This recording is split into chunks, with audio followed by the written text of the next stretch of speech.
All right, here we are. The Astrakhan's Feather. This will be episode 18. First of all, thanks to whoever became a new subscriber and also gave me a like. Really appreciate that, really do. Means a lot to me, that sort of thing, you know. That's great. Thanks very much.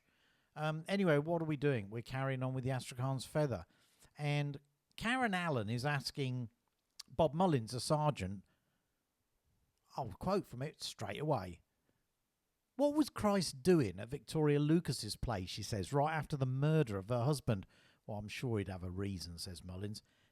Yeah, okay, but how would he even know there'd been a crime? Even if he did, how'd he know to go to Victoria Lucas's side?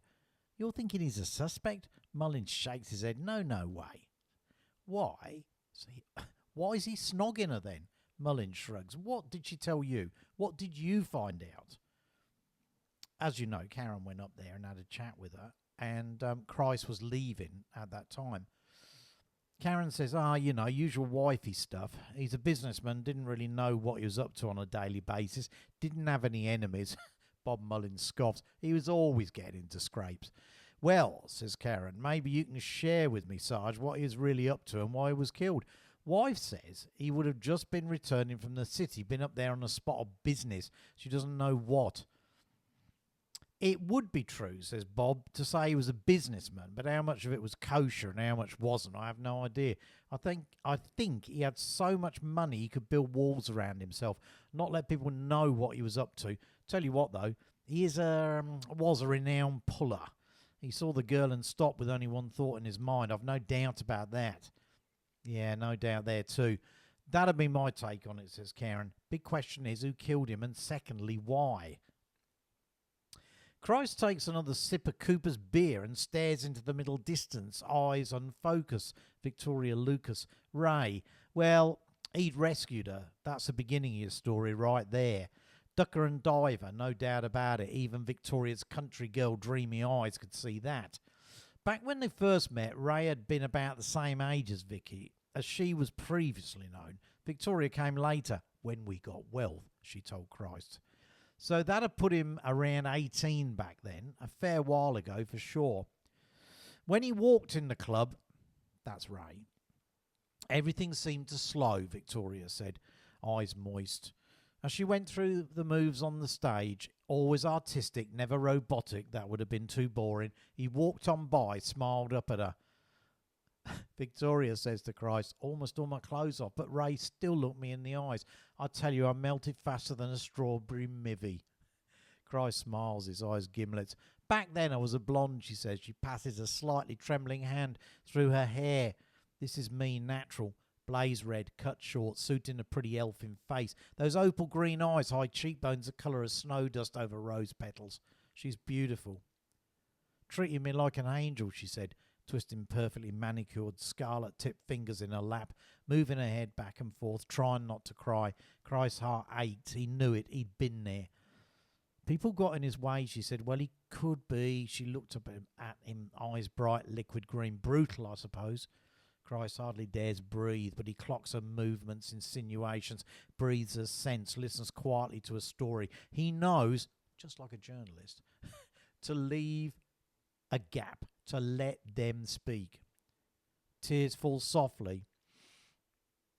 Sorry, I just nudged it.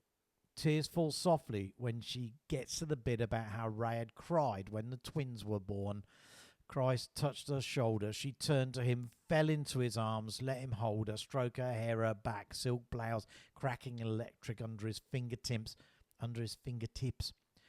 Against his shoulder, she talked softly about Ray's deals, friends, people who lied to him, people he talked to up close and personal, people who sometimes disappeared. Christ leaned back in the cane chair on the deck and gazed out over the darkened trees and remembered it all. His beer was cold. He slaps his cheek hard and curses. Didn't matter what time of day, time of year, day, night, whenever. Bone Mountain mosquitoes were nasty bloodsuckers. He didn't know where, but there was a lot of water somewhere. This is a good point. Bone Mountain, which is Bone Mountain in this. Every time you step outside, you get bitten by a mosquito. When I first moved there, I'd go outside, put the washing out or whatever. Yes, I know I'm multifunctional, multitasking. And I'd always get bitten, and I'd get great big sort of wheals on my head. Yeah, Weals, if you're wondering, not real wheels.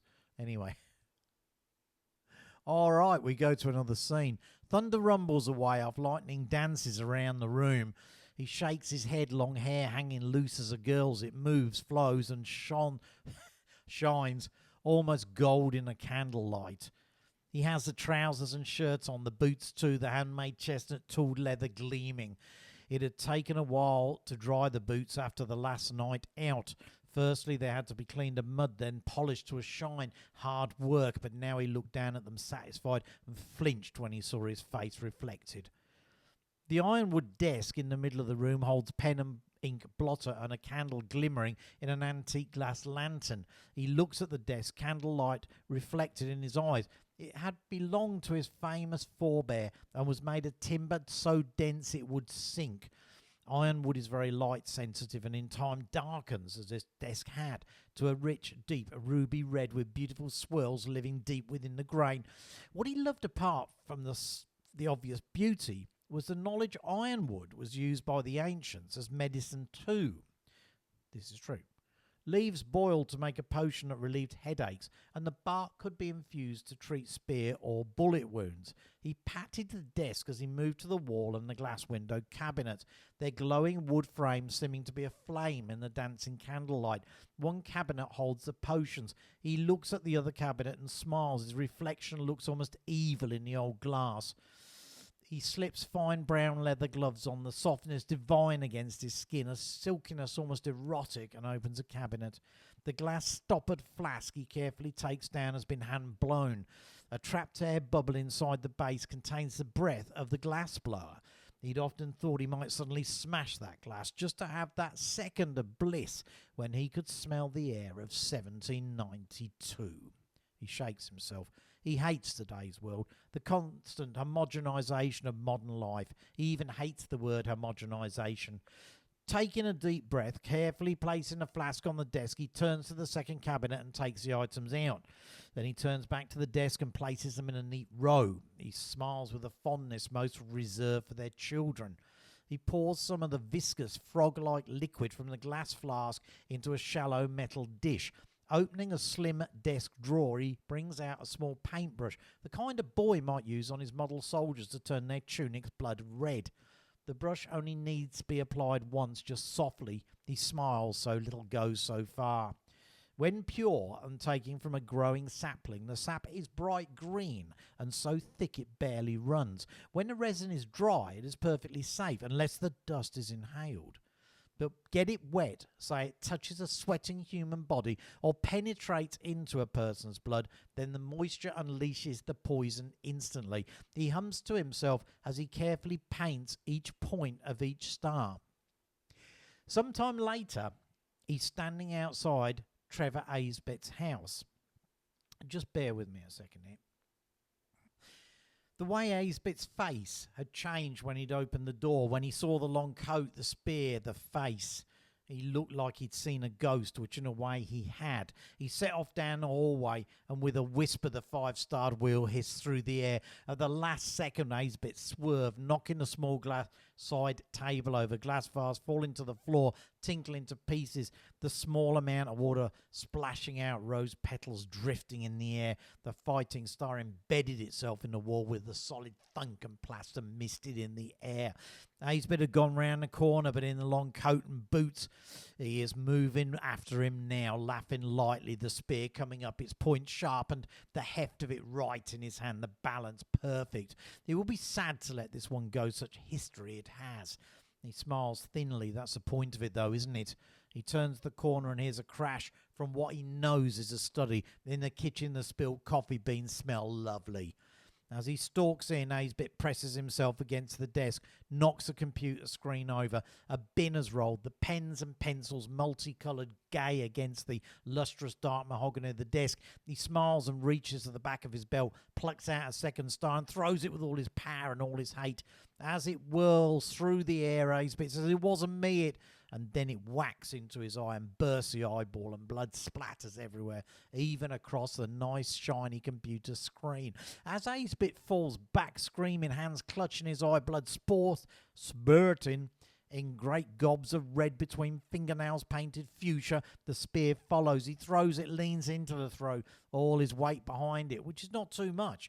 That there is also passion in that throw. There is anger in that throw, like a strength all of its own. The spear flies, the shaft vibrates as it punches through 8-bit's chest. The crunch of bone clearly audible as he's pinned to the desk, and the solid steel-sharpened arrow point churns into the wood.